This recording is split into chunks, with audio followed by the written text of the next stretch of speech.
A Christmas Carol by Charles Dickens. Stave 1. Marley's Ghost. Marley was dead to begin with. There is no doubt whatever about that. The register of his burial was signed by the clergyman, the clerk, the undertaker, and the chief mourner. Scrooge signed it, and Scrooge's name was good upon change for anything he chose to put his name to. Old Marley was dead as a doornail. Mind, I don't mean to say that I know of my own knowledge what there is particularly dead about a doornail. I might have been inclined myself to regard a coffin nail as the deadest piece of ironmongery in the trade, but the wisdom of our ancestors is in the simile, and my unhallowed hands shall not disturb it, or the country's done for. You will therefore permit me to repeat emphatically that Marley was as dead as a doornail. Scrooge knew he was dead? Of course he did. How could it be otherwise? Scrooge and he were partners for I don't know how many years. Scrooge was his sole executor, his sole administrator, his sole assign, his whole residual legatee, his sole friend and sole mourner. And even Scrooge was not so dreadfully cut up by the sad event, but that he was an excellent man of business on the very day of the funeral, and solemnized it with an undoubted bargain. The mention of Marley's funeral brings me back to the point I started from. There is no doubt that Marley was dead. This must be distinctly understood, or nothing wonderful can come of the story I am going to relate. If we were not perfectly convinced that Hamlet's father died before the play began, there would be nothing more remarkable in his taking a stroll at night in an easterly wind upon his own ramparts than there would be in any other middle-aged gentleman rashly turning out after dark in a breezy spot, say St. Paul's churchyard, for instance, literally to astonish his son's weak mind. Scrooge never painted out old Marley's name. There it stood, years afterwards, above the warehouse door, Scrooge and Marley. The firm was known as Scrooge and Marley. Sometimes people new to the business called Scrooge Scrooge, and sometimes Marley, but he answered to both names. It was all the same. Oh, but he was a tight-fisted hand at the grindstone, Scrooge, a squeezing, wrenching, grasping, scraping, clutching, covetous old sinner, hard and sharp as flint, from which no steel had ever struck out generous fire, secret and self-contained and solitary as an oyster. The cold within him froze his old features, nipped his pointed nose, shriveled his cheek, stiffened his gait, made his eyes red, his thin lips blue, and spoke out shrewdly in his grating voice. A frosty rime was on his head and on his eyebrows and his wiry chin.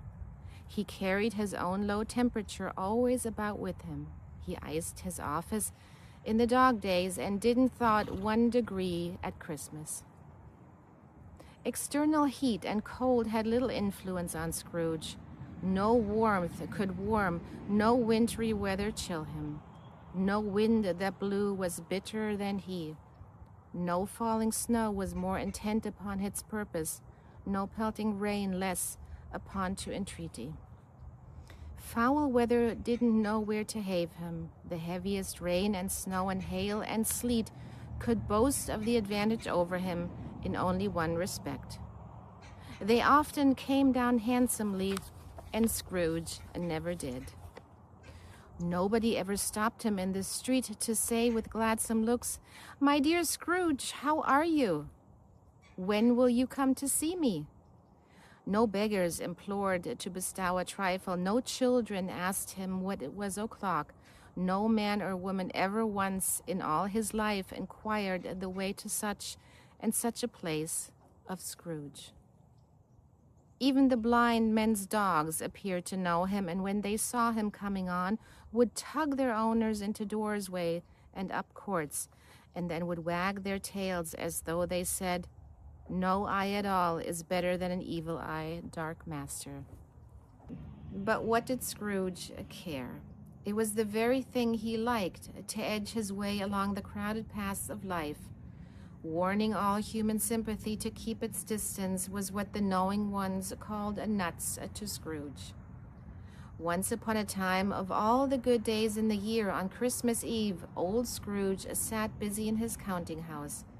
It was cold, bleak, biting weather, foggy withal, and he could hear the people in the court outside go wheezing up and down, beating their hands upon their breasts and stamping their feet upon the pavement stones to warm them.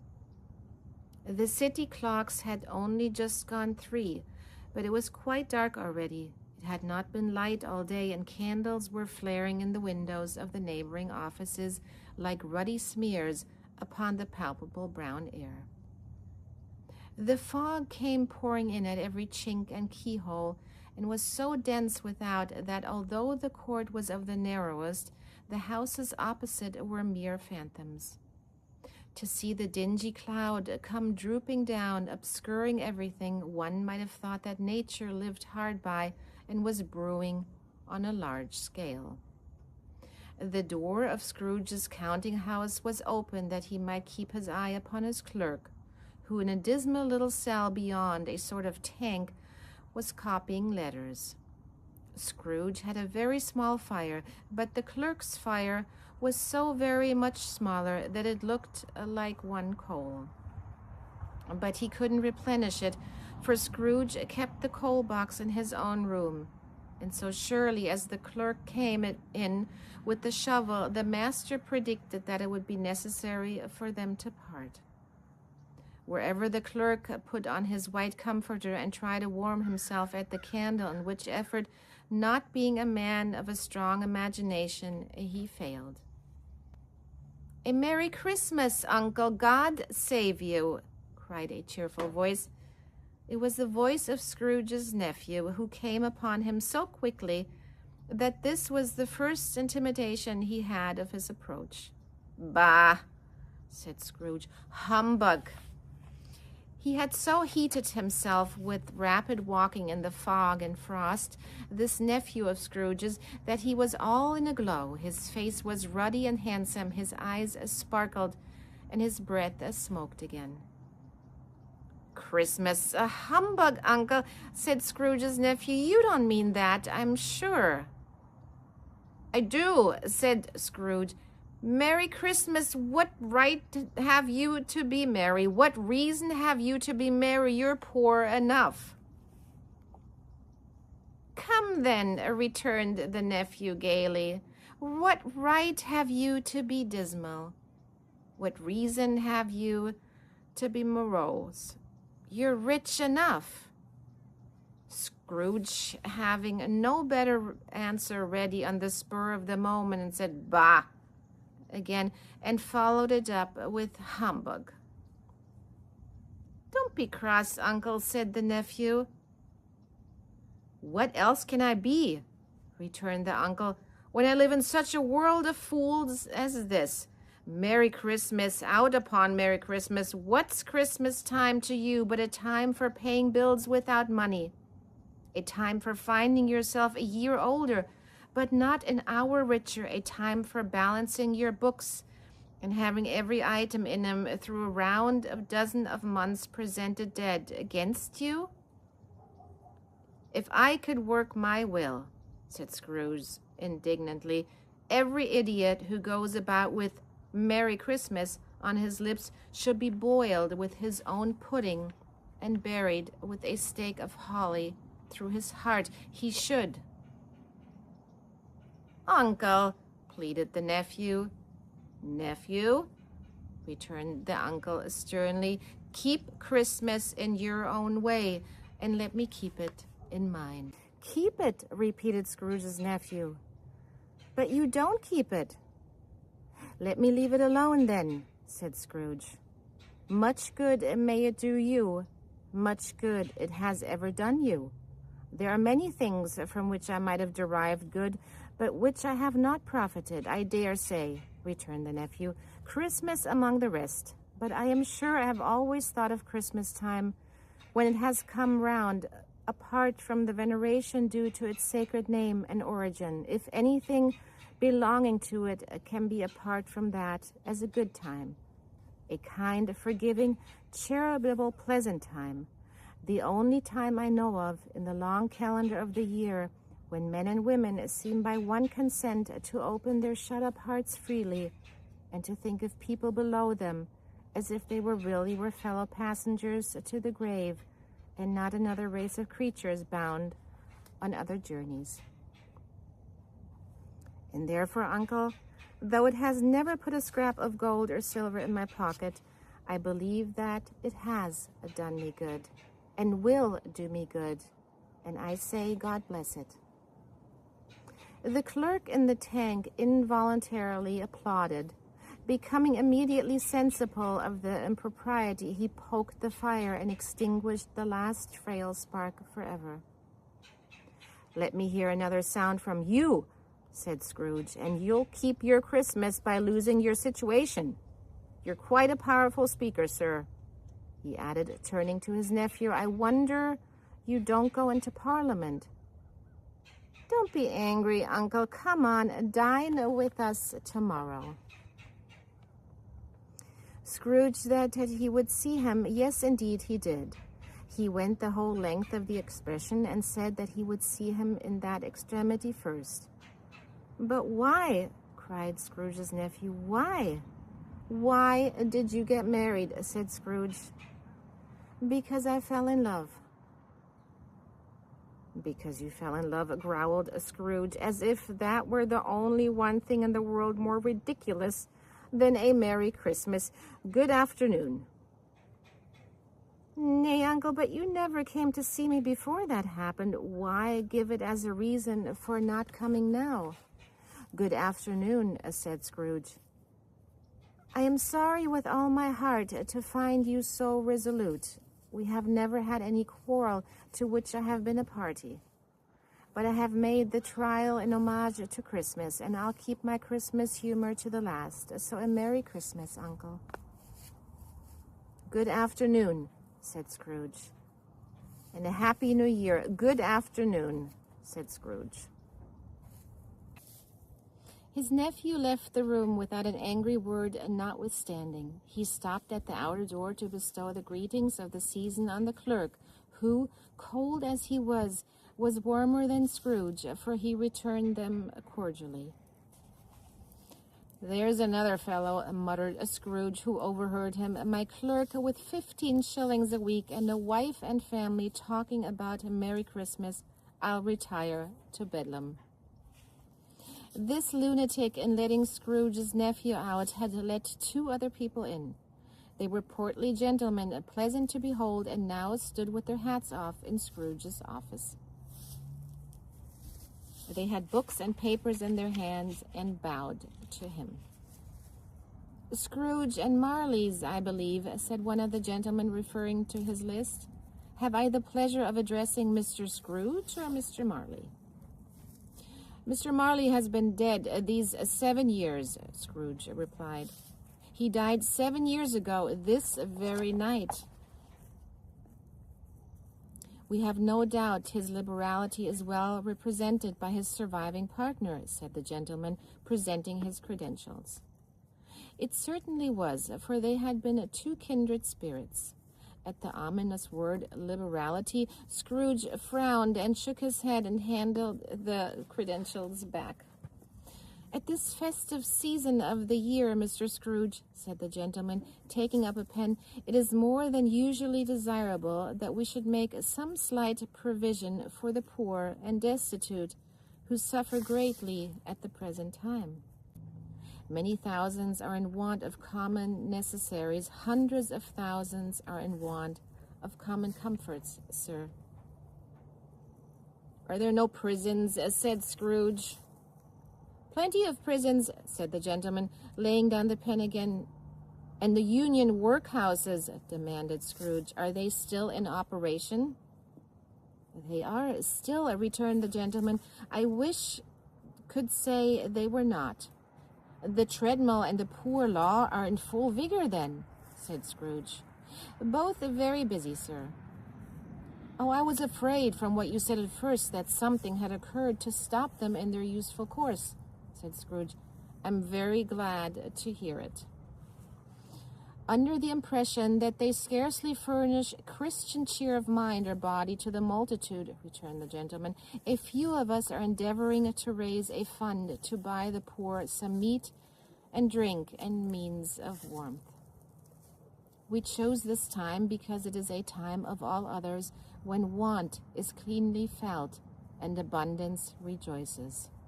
What shall I put down for you? Nothing, Scrooge replied. You wish to be anonymous. I wish to be left alone, said Scrooge. Since you ask me what I wish, gentlemen, that is my answer. I don't make merry myself at Christmas, and I can't afford to make idle people merry. I help to support the establishments I have mentioned. They cost enough, and those who are badly off must go there.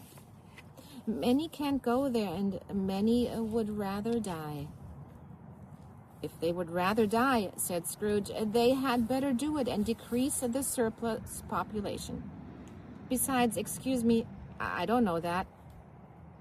But you might know it, observed the gentleman. It's not my business, Scrooge returned. It's enough for a man to understand his own business and not to interfere with other people's. Mine occupies me constantly. Good afternoon, gentlemen. Seeing clearly that it would be useless to pursue their point, the gentleman withdrew. Scrooge resumed his labors with an improved opinion of himself, and in a more facetious temper than was usual with him. Meanwhile, the fog and darkness thickened so that people ran about with flaring links, proffering their services to go before horses and carriages and conduct them on their way.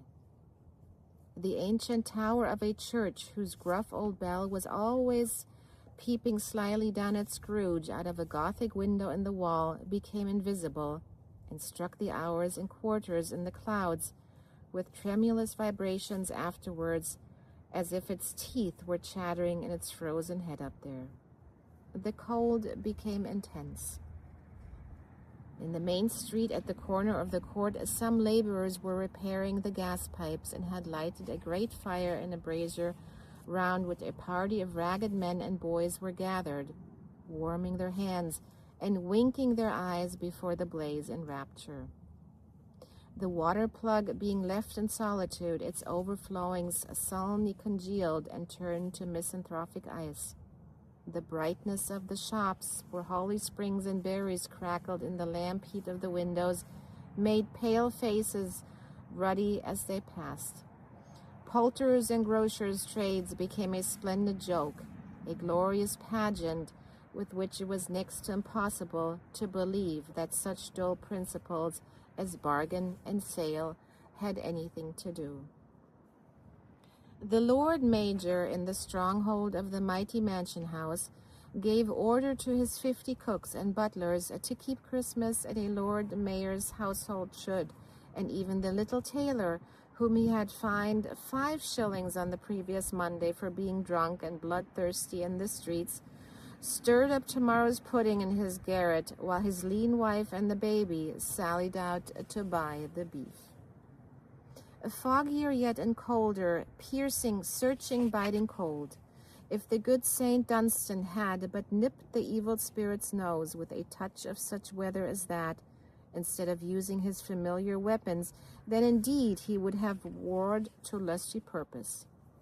The owner of one scant young nose gnawed and mumbled by the hungry cold as bones are gnawed by dogs, stooped down at Scrooge's keyhole to regale him with a Christmas carol, but at the first sound of "God bless you, merry gentlemen, may nothing you dismay," Scrooge seized the ruler with such energy of action that the singer fled in terror, leaving the keyhole to the fog and even more congenial frost. At length, the hour of shutting up the counting-house arrived. With an ill will, Scrooge dismounted from his stool and tacitly admitted the fact to expectant clerk in the tank, who instantly snuffed his candle out and put on his hat. You'll want all day tomorrow, I suppose, said Scrooge. If quite convenient, sir. It's not convenient, said Scrooge, and it's not fair. If I was to stop 1/2 a crown for it, you'd think yourself ill-used, I'll be bound. The clerk smiled faintly. And yet, said Scrooge, you don't think me ill-used when I pay a day's wages for no work. The clerk observed that it was only once a year.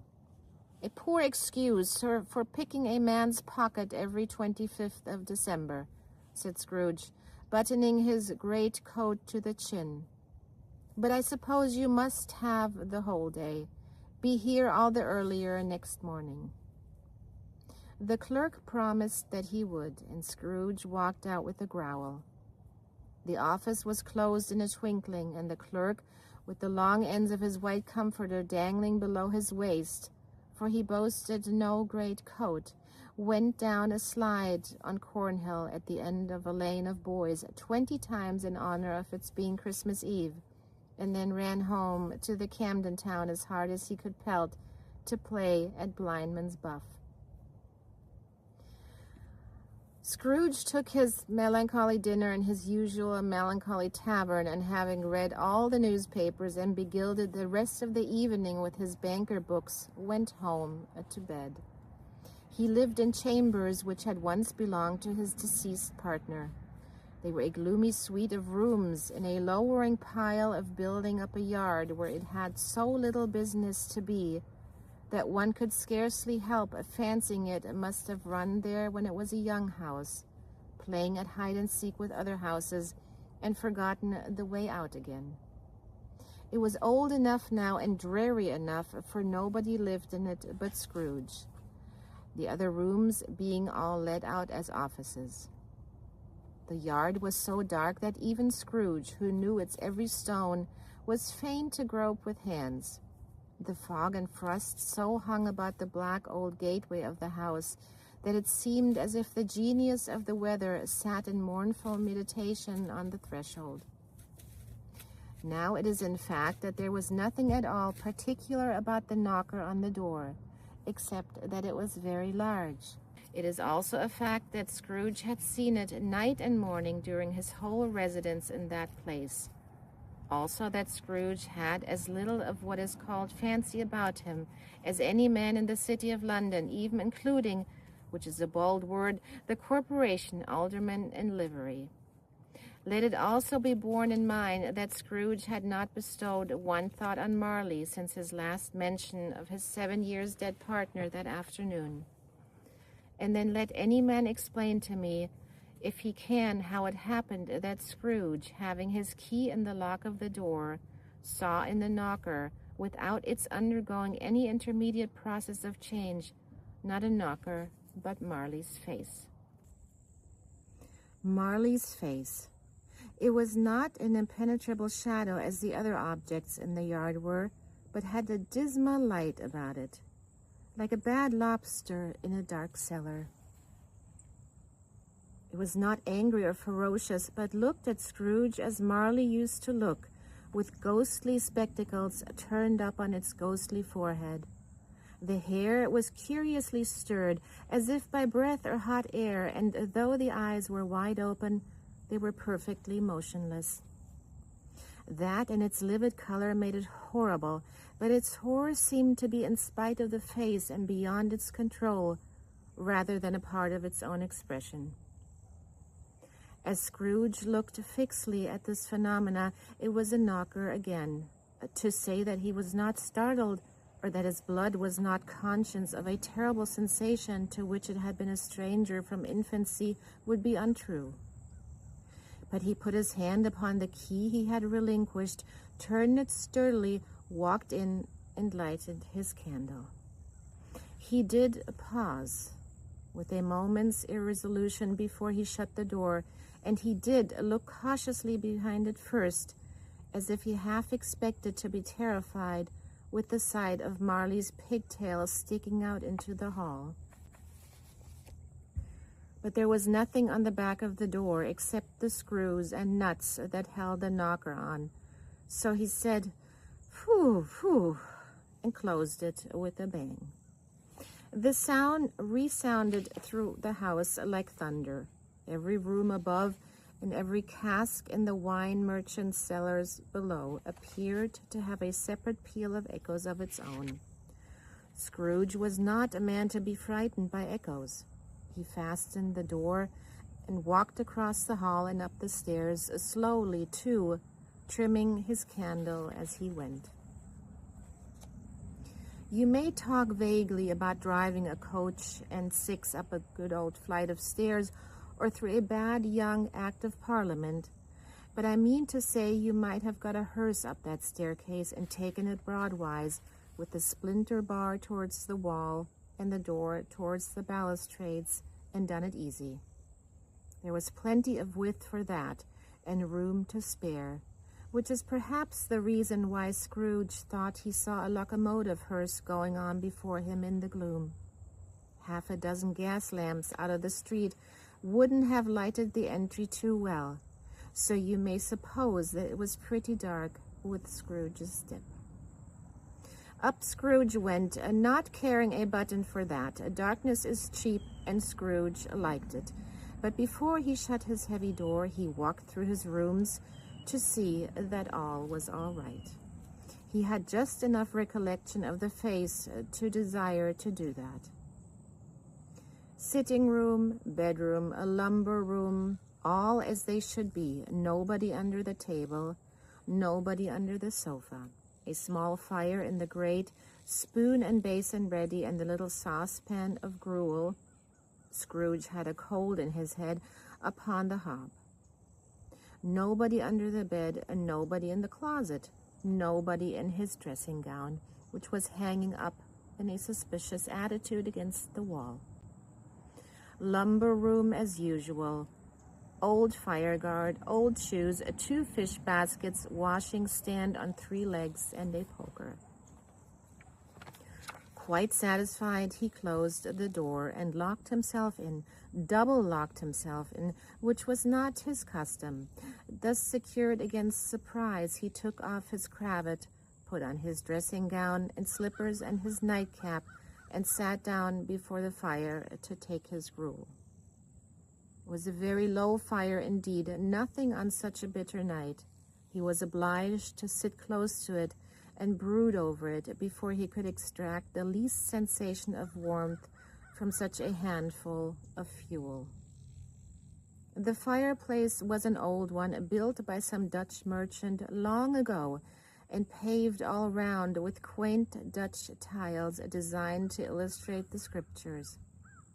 There were Cains and Abels, Pharaoh's daughters, queens of Sheba, angelic messengers descending through the air on clouds like feather beds, Abrams, Belshazzars, apostles putting off to sea in butter boats, hundreds of figures to attract his thoughts.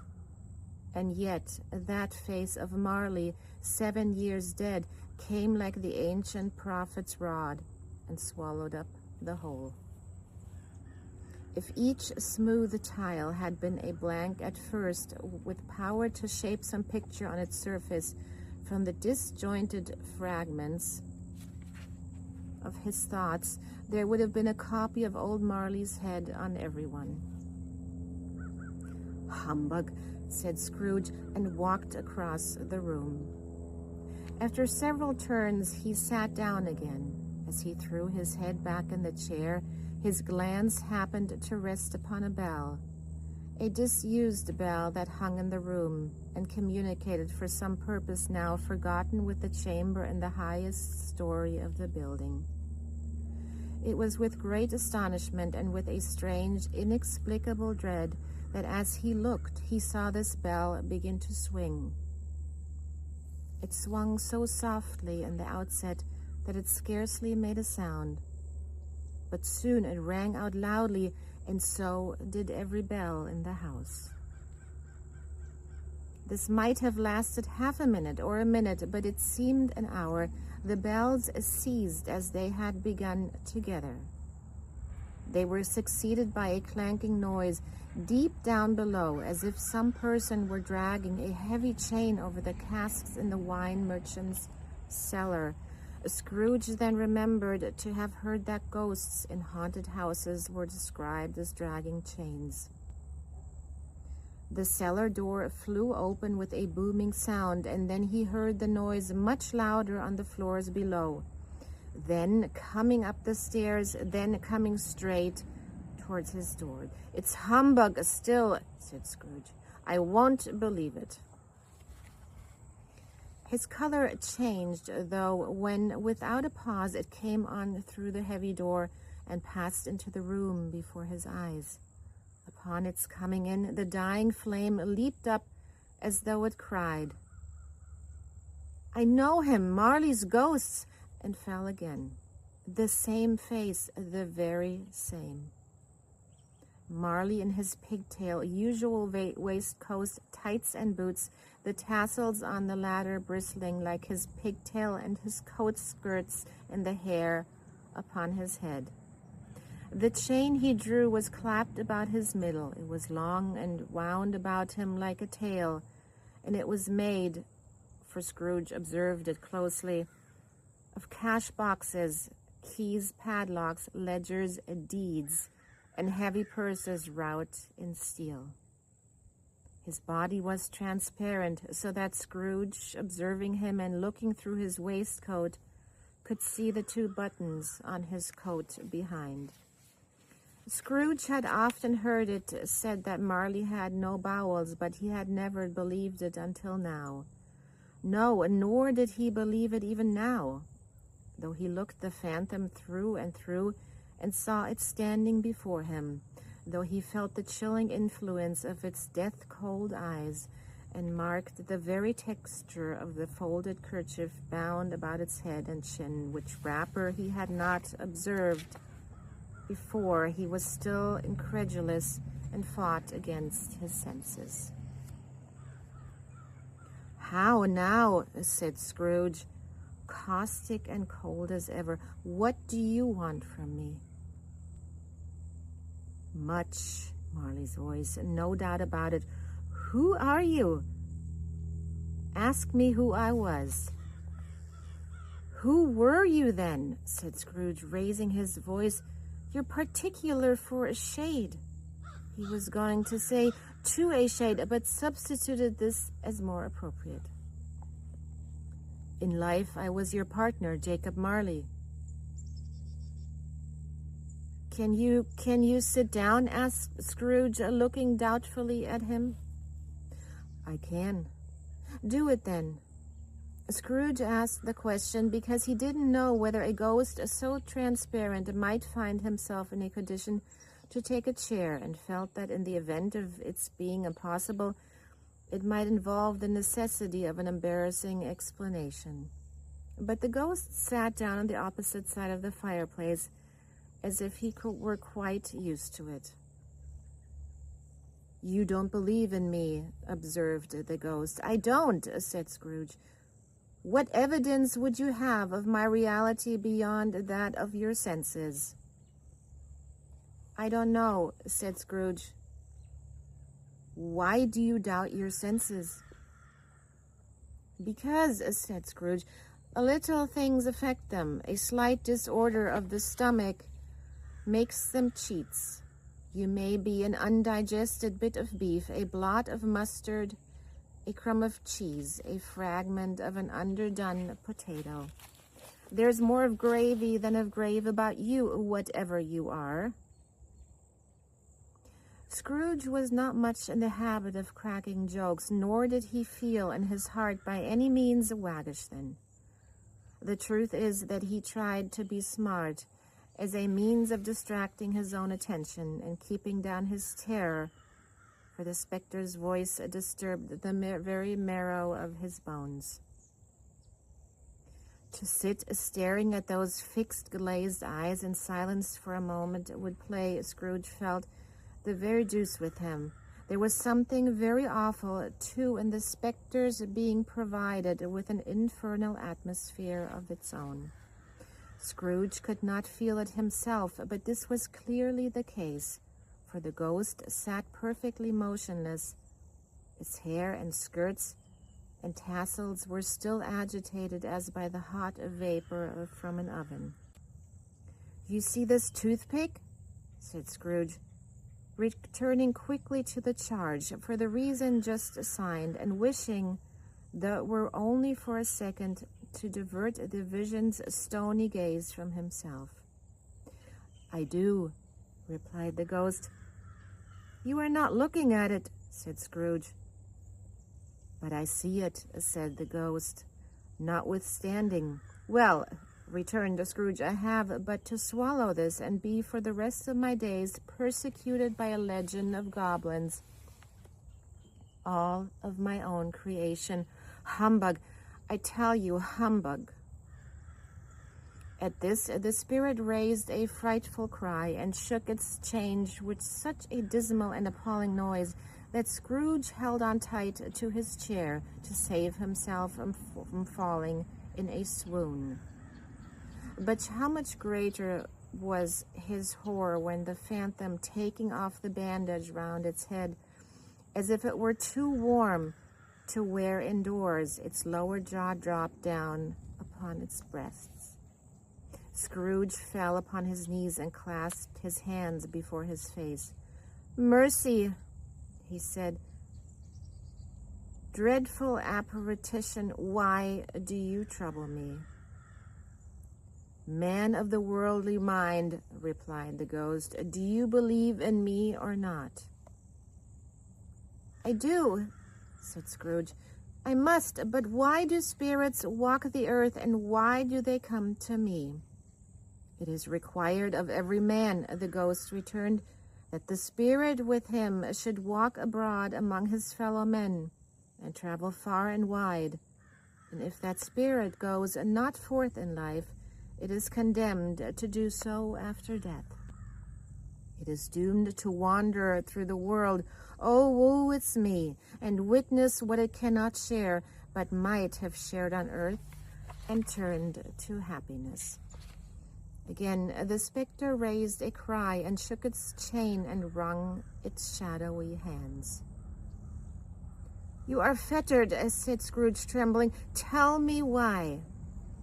"I wear the chain I forged in life," replied the ghost. "I made it link by link and yard by yard. I girded it on of my own free will, and of my own free will I wore it. Is its pattern strange to you?" Scrooge trembled more and more. "Or would you know," pursued the ghost, "the weight and length of the strong coil you bear yourself? It was full as heavy and long as this 7 Christmas Eves ago. You have labored on it since. It is a ponderous chain."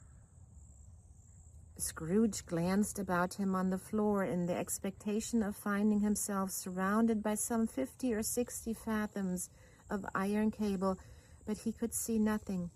"Jacob," he said imploringly, "old Jacob Marley, tell me more. Speak comfort to me, Jacob." "I have none to give," the ghost replied. "It comes from other regions, Ebenezer Scrooge, and is conveyed by other ministers to other kinds of men. Nor can I tell you what I would. A very little more is all permitted to me. I cannot rest. I cannot stay. I cannot linger anywhere. My spirit never walked beyond our counting house. Mark me, in life, my spirit never roved beyond the narrow limits of our money-changing hole, and weary journeys lie before me." It was a habit with Scrooge, whenever he became thoughtful, to put his hands in his breeches pockets. Pondering on what the ghost had said, he did so now, but without lifting up his eyes or getting off his knees. "You must have been very slow about it, Jacob," Scrooge observed in a business-like manner, though with humility and deference. "Slow," the ghost repeated. 7 years dead," mused Scrooge. And traveling all the time. The whole time, said the ghost. No rest and no peace. Incessant torture of remorse. You travel fast, said Scrooge. On the wings of the wind, replied the ghost. You might have got over a great quantity of ground in 7 years, said Scrooge. The ghost, on hearing this, set up another cry and clanked its chain so hideously in the dead silence of the night that the ward would have been justified in indicting it for a nuisance. O captive bound and double-ironed, cried the phantom, not to know that ages of incessant labor by immortal creatures for this earth must pass into eternity before the good of which it is susceptible is all developed. Not to know that any Christian spirit working kindly in its little sphere, whatever it may be, will find its mortal life too short for its vast means of usefulness. Not to know that no space of regret can make amends for one's life, opportunities misused. Yet as such was I, oh, such was I. But you were always a good man of business, Jacob, faltered Scrooge, who now began to apply this to himself. Business, cried the ghost, wringing its hands again. Mankind was my business. The common welfare was my business. Charity, mercy, forbearance, and benevolence were all my business. The dealings of my trade were but a drop of water in the comprehensive ocean of my business. It held up its chain at arm's length, as if that were the cause of all its unavailing grief, and flung it heavenly upon the ground again. At this time of the rolling year, the spectre said, I suffer most. Why did I walk through crowds of fellow beings with my eyes turned down, and never raise them to that blessed star which led the wise men to a poor abode? Were there no poor homes to which his light would have conducted me? Scrooge was very much dismayed to hear the spectre going on at this rate, and began to quake exceedingly. Hear me, cried the ghost, my time is nearly gone.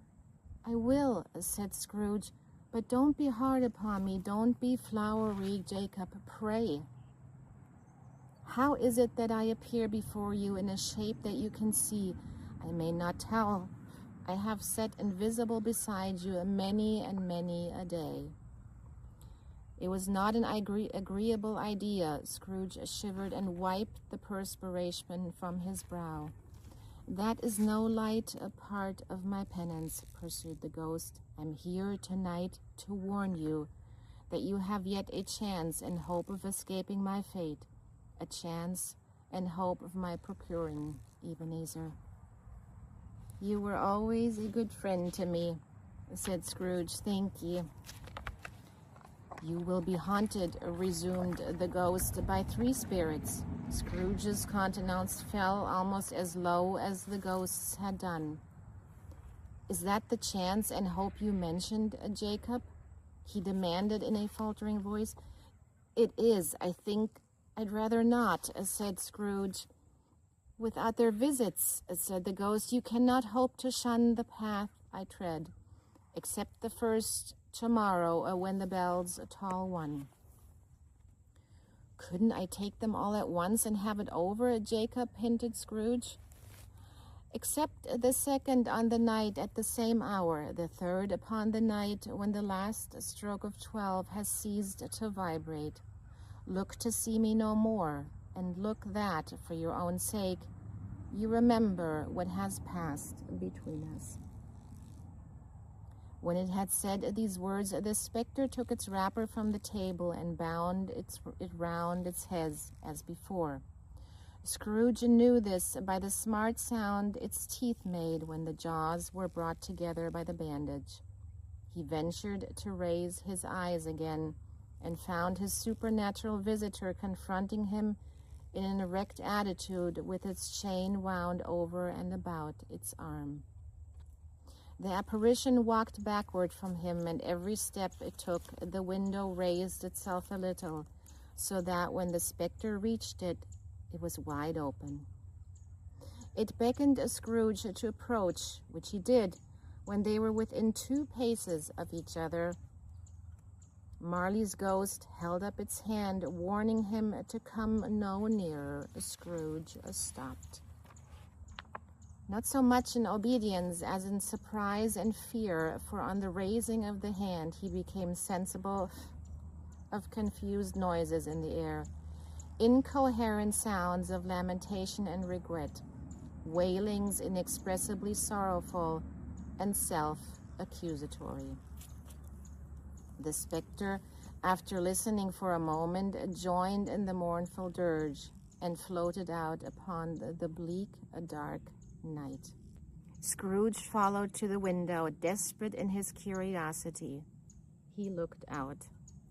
The air was filled with phantoms, wandering hither and thither in restless haste, and moaning as they went.